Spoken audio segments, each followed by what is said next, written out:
सभी से राधे राधे सुनाने जा रहे हैं आप सबको चुटकुला नाम के। कैसे लगे कमेंट बॉक्स में आप सब लिख कर बताना। हमारा वीडियो अच्छा लगे तो लाइक करना, सब्सक्राइब करना, ज़्यादा से ज़्यादा शेयर करना। सभी से राधे राधे। खैला पिया खिचड़ी चटनिया पीसे बाटी, खैला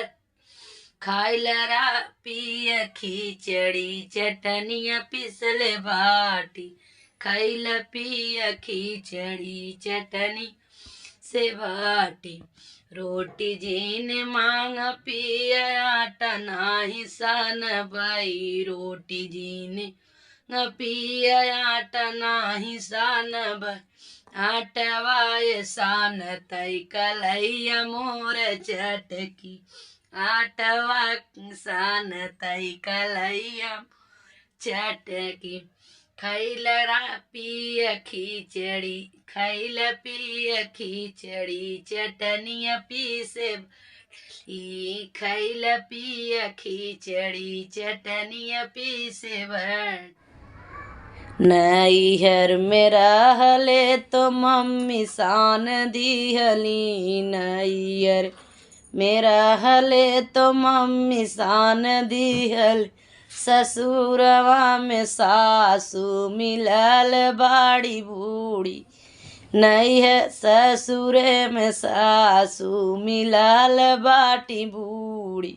खैला पिया खिचड़ी चटनिया पीसे बाटी, खैला पिया खिचड़ी चटनिया पीसे बाटी। नैहर में रहले तो भाभी सान दिहली, ससुरे में गईले जेठनिया लगैली, ससुरे में गईले जेठनिया लगैली।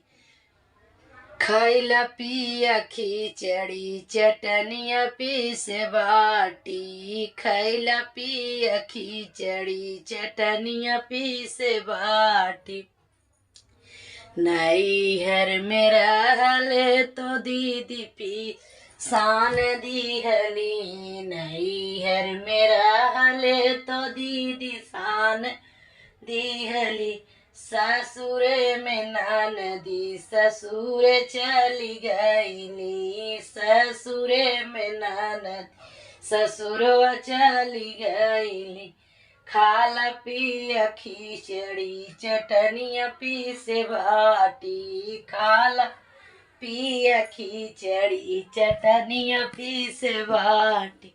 रोटी जीन मांग पिया आटा नाही ली, रोटी जीन मांग पिया आटा नाही सानली, आटा सान गईले कलैया चटक गईली, आटा सान गईले कलैया मोर चटकी, आटा सान गईले कलैया मोर चटकी। खाइला पिया खिचड़ी चटनिया पीसे बा, खैला पिया खिचड़ी चटनिया पीसे बाटी, खैला पिया खिचड़ी चटनी से बाटी।